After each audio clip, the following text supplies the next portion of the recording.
Bom dia, boa tarde ou boa noite, sejam bem-vindos a mais um vídeo do canal. Eu sou o Cleiton Moura e eu te vou mostrar que eu sou teimoso e eu vou fazer de novo um vídeo que eu acho interessante e quero que vocês assistam sobre a lógica biológica por trás das regionais, mas explicando o efeito que acontece na seleção natural de cada uma delas, tá? Eu já fiz um vídeo falando de Sneasel, Basculin, Growlithe, tudo de Hisui, e agora eu vou fazer um de Exeggutor, Vulpix e Rattata e Raticate, tudo de Alola. Então vamos lá. Beleza, vamos começar com Exeggutor. Eu acho o mais simples desses três, na realidade. Na verdade, os outros, Vulpix e Exeggutor são muito simples aqui. A gente sabe que o Exeggcute, ele tem o mesmo formato, ele tem a mesma aparência, o mesmo tudo ali para Alola. Mas primeiro a gente precisa contextualizar algumas coisas. No próprio jogo, lá no Sun e Moon, fala-se que Alola é um conglomerado de ilhas formadas a partir de erupções vulcânicas. Não que o Havaí basicamente não seja isso, mas ele coloca a justificativa e completa com muitos pokémons migraram para cá. Então a gente pode admitir que seria uma região onde poderia não ter uma própria fauna e flora, né? Que na realidade todos migraram para lá. E aí se põe em xeque a questão de até onde o Pokémon que migrou ele estaria adaptado, ele se adaptaria ou não, ele poderia manter a China já com um lugar novo, até o que de fato é deles mesmo, ou seja, uma espécie ancestral que migrou para lá e de lá virou outras espécies. Que a gente tem a própria Pokédex de Alola, eu faço um vídeo sobre depois, que eu já fiz vídeo de explicando Pokédexes, né? E essa de Alola eu faço depois, eu já fiz 3, já vai ter saído o terceiro, né? Já. Então, e essa eu faço depois. Mas enfim, então a gente sabe que aconteceu isso e fica como um enredo perfeito para introduzir o que seria as regionais, né? Então, começando com o Exeggcute, como eu falei, ele era igual, ele foi levado para lá. Mas como o ambiente era todo diferente, o clima fez ele se submeter a situações diferentes.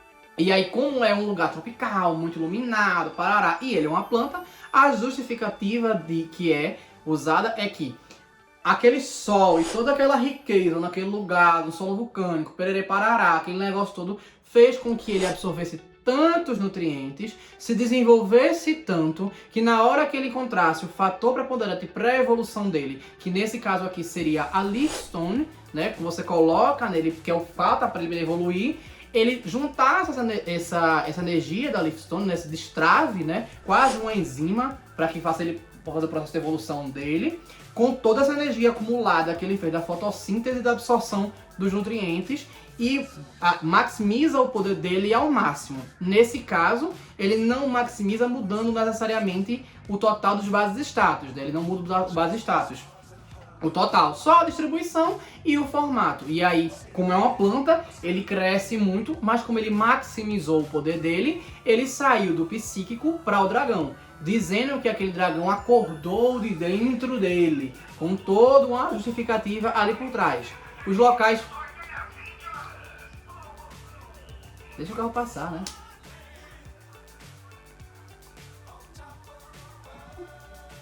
Enfim, voltando.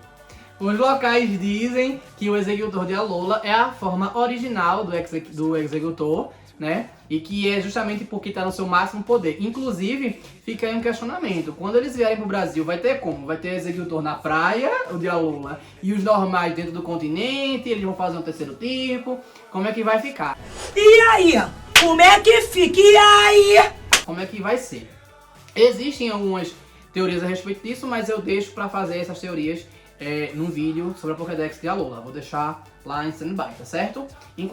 Justificando porque ele é dragão, mas enfim. A parte psíquica dele é suplantada, né, pelo tipo dragão. E aí ele tem essa forma. No caso do Vulpix, ele foi levado pra lá. Não se sabe bem ao certo se foi levado por algum animal, ou seja, por algum Pokémon, ou se ele foi levado por algum ser humano que esteve lá.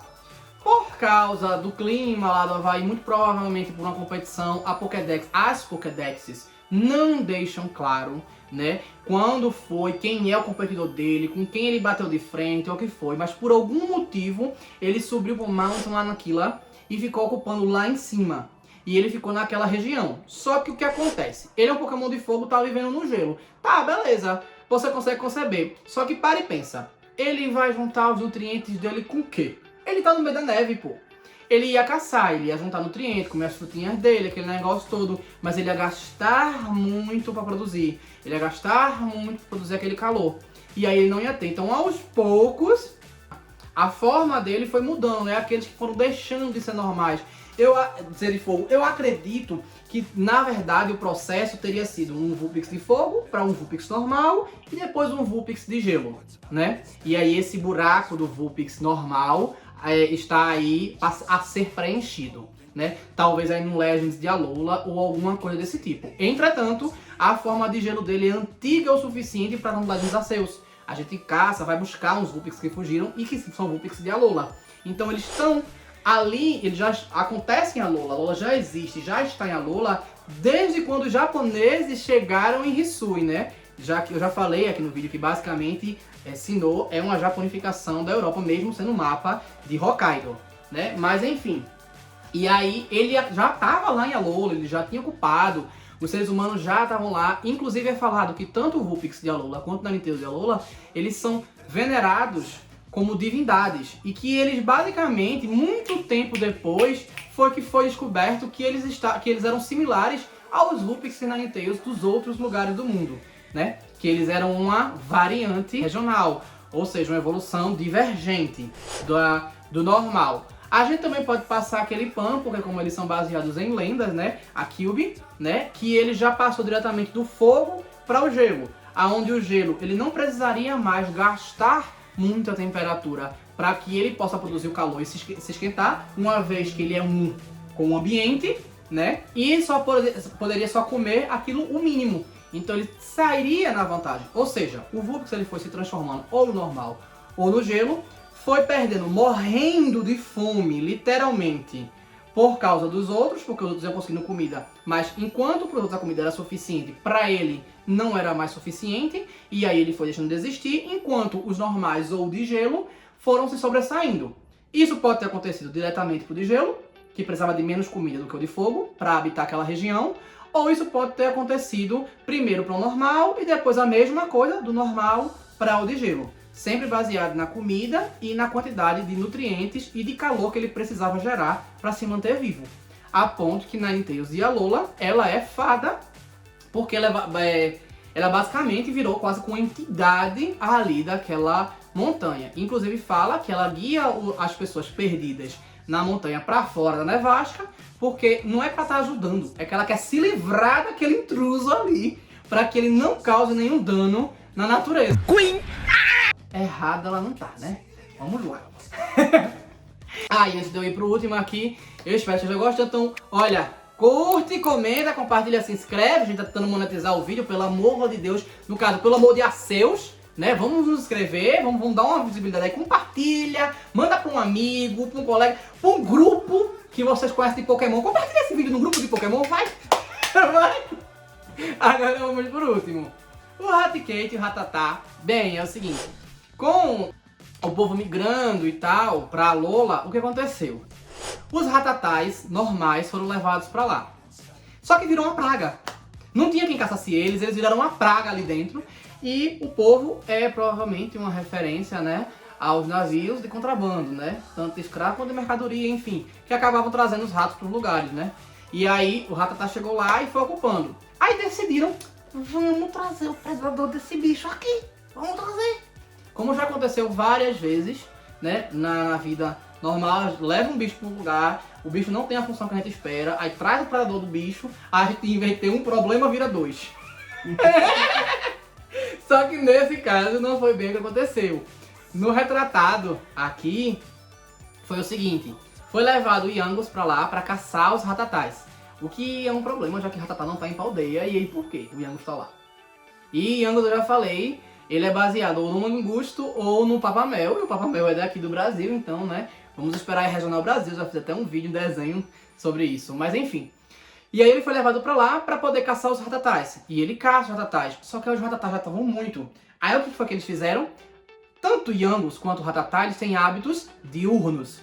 A partir de uma simples modificação, ele passou a ser noturno, pronto, ele evitou o predador dele. Acabou, está resolvido. Aí ele virou o noturno, então enquanto os diurnos estavam sendo caçados pelos Yangus, né, e fazendo pressão naquela população.